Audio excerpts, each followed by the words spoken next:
Hello friends, അങ്ങനെ big boss അഗ്നിപരീക്ഷയുടെ മത്സരങ്ങളൊക്കെ പുരോഗമിച്ചുകൊണ്ടിരിക്കുകയാണ്. ആദ്യത്തെ എലിമിനേഷൻ അങ്ങനെ ഇന്ന് നടന്നിരിക്കുകയാണ്. അഗ്നിപരീക്ഷയുടെ ചരിത്രത്തിലെ ആദ്യമായിട്ട് തന്നെ എലിമിനേറ്റ് ആയത് ബിജു എന്ന് പറയുന്ന മത്സരാർത്ഥിയാണ്. ഇന്നത്തെ മത്സരങ്ങളൊക്കെ നല്ല അടിപൊളിയായിരുന്നു. പ്രേക്ഷകർക്കൊക്കെ വളരെ എൻ്റർടൈൻമെൻറ്റ് നൽകിക്കൊണ്ടിരുന്ന മത്സരങ്ങളായിരുന്നു ഇന്ന് നടന്നുകൊണ്ടിരുന്നത്. അതിൽ നിന്നും മുമ്പ് നടന്ന മത്സരങ്ങളിൽ നിന്നുമൊക്കെ പ്രകടനങ്ങളുടെ അടിസ്ഥാനത്തിലാണ് ജഡ്ജസ് ഇന്നത്തെ വിധി എടുത്തിരിക്കുന്നത്. ആദ്യം തന്നെ ഔട്ടായിരിക്കുന്നത് ബിജു എന്ന് പറയുന്ന ആ ഒരു മത്സരാർത്ഥിയാണ്.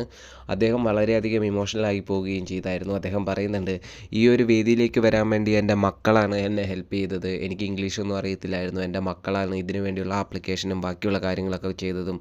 അതേപോലെ തന്നെ എൻ്റെ മക്കൾക്ക് ഭയങ്കര ആഗ്രഹമായിരുന്നു ഞാൻ ബിഗ് ബോസിലെത്തി കാണാനെന്ന്. പക്ഷേ നിർഭാഗ്യവശാൽ അത് നടന്നില്ല എന്നൊക്കെ പറയുന്നുണ്ട്.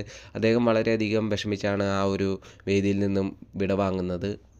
ജഡ്ജസൊക്കെ വളരെ നല്ല രീതിയിൽ തന്നെ സമാധാനിപ്പിക്കുന്നുണ്ടായിരുന്നു. അഖിൽമാരാർ പറയുന്നുണ്ടായിരുന്നു ഇതൊന്നും അവസാനമല്ല എന്ന് പറയുന്നുണ്ടായിരുന്നു. ആ സമയത്ത് അദ്ദേഹം വളരെയധികം ഇമോഷനായി പറയുന്നുണ്ട്, ബിഗ് ബോസിലേക്കുള്ള ആ ഒരു സ്റ്റേജിലേക്കുള്ള എൻ്റെ എൻട്രിയുടെ അവസാനം ഇവിടെയാണ്, ഇനി അതുണ്ടാവില്ല എന്നൊക്കെ പറഞ്ഞുകൊണ്ടാണ് അദ്ദേഹം പോകുന്നത്.